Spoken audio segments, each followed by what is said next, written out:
районынан Башкарма комитеты гражданлык хәле актларын теркәү бүлегендә Россия Федерациясе гражданнары Мингараев Муса Наил улы һәм Салихова Рания Раиф кызының никахлары рәсмиләштерелә. Хөрмәтле Муса Рания, сезнең бүген иң бәхетле, иң истәлекле көнегез. Сез үз гаиләгезне төзисез. Бүгеннән башлап тормыш юлыгызны бергә үтәрсез. Шатлык куанычларны, кыенлыкларны бергә уртаклашырсыз. Гаиләгезнең озын гомерле, бәхетле булуы сезнең үзегезгә бәйләнгән. Гаилә төзергә беркемне дә мәҗбүр итми.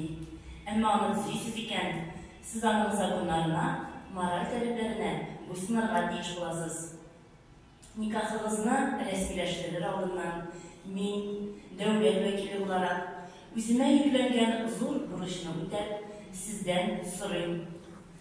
Сезнең ирле хатынлы булырга дигән уегыз иреклеме, ныклап уйланылганмы? Сез дус, нык гаилә корырга, бер-берегез турында кайгыртырга, туачак балаларыгызны бергәләп тәрбияләргә, гомер юлыгызны ахыргача бергә узарга, ахыргача тугрылыклы булып калырга ризамы?